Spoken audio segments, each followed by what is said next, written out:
My family and I, we sort of always had financial struggles. I grew up all over Pittsburgh. I lived in neighborhoods like Homewood, Wilkinsburg, Hazelwood, Lincoln, Larimer. I lived all over.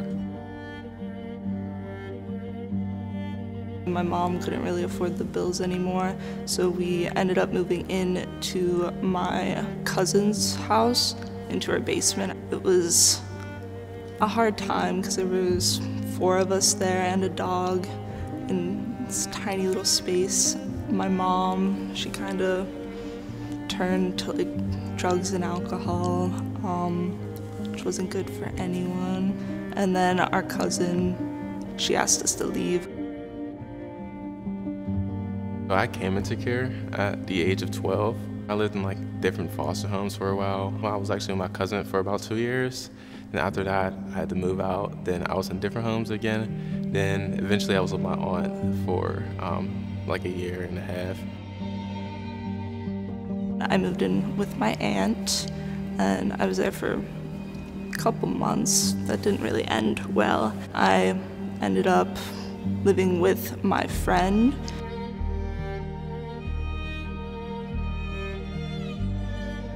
If you are a child being evicted from your home, it is very stressful, feeling like you can't do anything about it. It ends up with them being a lot of time closed off, being afraid to accept help.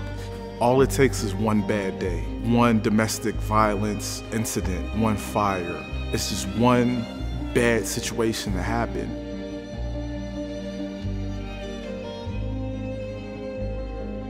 Youth homelessness is a child that doesn't have a fixed, regular, and adequate nighttime residence. 70% of our students are not living in shelters. They're not living in transitional homes.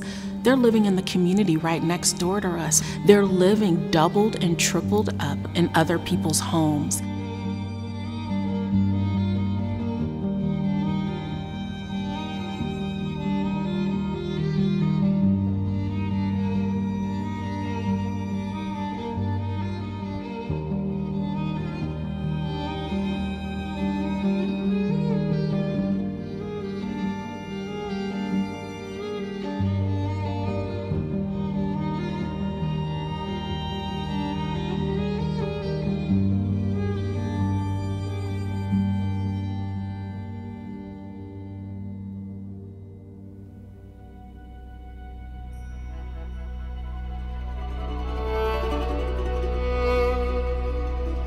There were a couple of unrelated incidents that happened. When I was thinking about retiring, I usually would stop at St. Stan's Church to say a quick prayer in the morning. When I came out of the back row, I hit the box that people would put money in, and the money flew all over the floor. I noticed a sign that talked about homelessness, donate to the homeless. That dwelled in my mind the rest of the day. I happened to be working late at night, and all of a sudden a young boy came wandering into my office. The office building had no children in it. I was really caught by surprise. I did not realize he was homeless until his mother chased him down and came in the office looking for him. And I said, well, what's going on here? And she says, I have no place to sleep tonight. And that was my first encounter, face to face. And that's where the idea came from. And with the help of a lot of people, here we are today. I was a school district employee with Mrs. Louise Brennan, superintendent of schools. I was her assistant, and Dr. Joseph Lagana was a great friend and the executive director of the AIU. Dr. Lagana retired, and he said he wanted to do something special with his retirement funds, and he came to Mrs. Brennan and I and said he wanted to form a program to help homeless children. Mrs. Brennan looked at Dr. Lagana and said, take Veronica, and he did. So we became a team. I had estimated about 150 kids who were experiencing homelessness in Allegheny County. They had the same dreams and same desires as anybody. If we didn't connect them to an education, they were going to have children who were going to be homeless as well. It started off first with transportation. Our goal was to be able to get them educated in the schools and transported back and forth so that they would not lose education. I've always believed that education is the solution to many problems. From 2001 to 2008, being on the board, I got to know the kids that we were helping. Seeing what HCEF was doing and knowing that I could help more as the ED made the decision very easy. When I think of the families, I think the misconceptions is that everybody's on drugs or that people deserve this. They're not really looking at the systemic inequities that can cause these issues. Typically, a family is experiencing homelessness. It's purely about economics. The average rate of minimum wage is $7.25 an hour. They need about $1,500 to $2,000 a month, and that's only for housing. That's not including clothing and food and medical care and transportation. These families are working 2 and 3 jobs in order to earn money. Our job is to remove labels and discover people. When I was at HCEF, a lot of times with the students, we tried to empower them to speak their voices.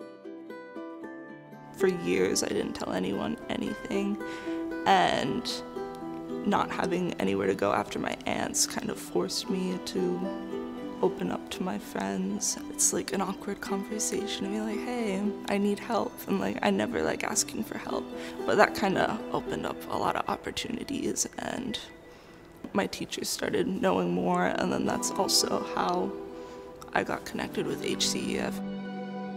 I was living in Mount Lebanon. Then I would catch the T, then the Port Authority bus just to get to Obama. And it took an hour and a half.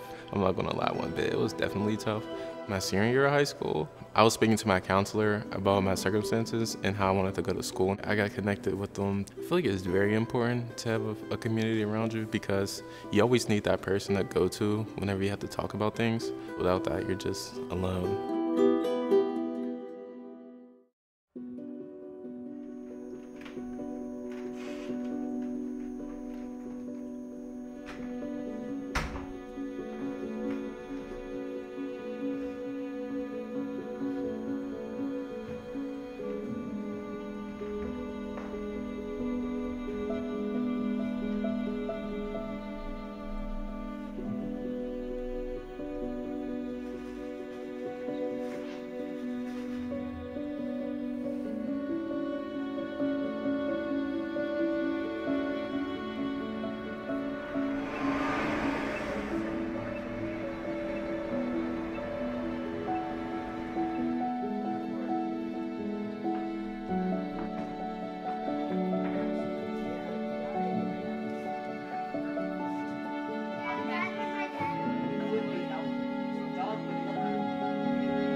Our goal is to create equity through education. A lot of our students are behind grade level, sometimes more than one grade level behind. A lot of times the families don't have furniture or tables. It can be very busy with lots of other family members running around. So it was incredibly important for us to have a safe space for our children to have their instruction in. Winnie's Wagon provides everything a student needs in order to be successful. Our success rate is based on each individual student and how they're progressing. We do collaborate with the schools and the guidance counselors to make sure that we are providing them with the supports they need, both in and out of school. I hire instructors. All of them have backgrounds in education. We try to get Winnie's Wagon out as much as possible, including going to shelters as well to provide education support to the students there. For every Winnie we put on the road, we're impacting 150 students. In the next year, our goal is to put 2 more mobile classrooms into play in our community. And we are super excited about being able to partner with organizations such as Citizen Science Lab, as well as STEM coding labs, to create this curriculum and create this experience exclusively for our students. We have the Teen CEO program where we have partners in the city that are willing to take on an intern. Maybe they've connected with a mentor, but they'll definitely get a letter of reference. They'll have somebody in their corner from a big organization to say, hey, I know this young person. We have a teen night. We meet at the Carnegie Library of Pittsburgh.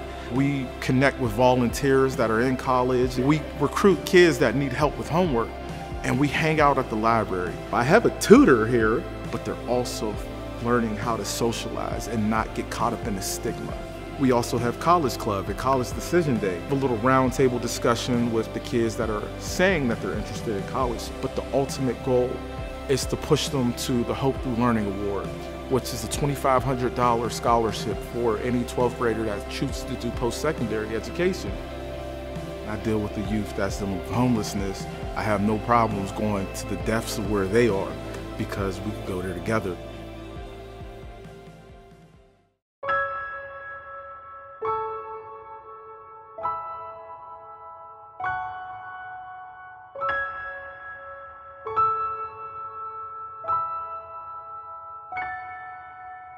This is where these winding roads have led. I can see a day of gold ahead. It can't be done, impossible, they've said, but I'll get there. I'll get there. I will rise up. I will not fall. I will stand up. I will not. Our vision for HCEF is so big. We're bringing all 10 of our programs together and creating a continuum of service model that if a student comes to us in preschool or elementary school, they are given opportunity to progress with us through these continuous programming opportunities. In the last 2 years, we've expanded our service model. We'll end this year at knocking the door on supporting about 1,000 students. If our students don't realize or understand the correlation between good grades, comprehending what you're learning, and how that applies in the workforce, then we haven't done our jobs. We don't want them to have a job. We want them to have a career. These children are our future leaders, future presidents, future CEOs. HCEF is headed in the right direction. 25 years proves that. We gotta keep growing along with solutions that'll help young people be the best that they can be. AJ has had a vision when she came on to the organization a little more than 2 years ago to create Winnie's Village. We're starting to fulfill that vision of having a fleet. Children just need an opportunity, a door opened for them. We're providing additional support, resources, financial support to help children through a time of need, whether that be 1 year or their entire educational career.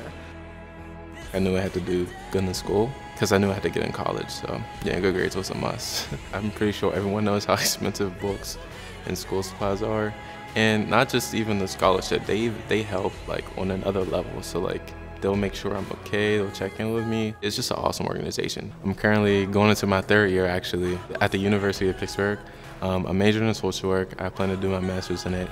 And I work at Panera, and I also work as a program assistant at an educational outreach center. I always knew I wanted to go to college. I learned about HCEF through one of my teachers in high school.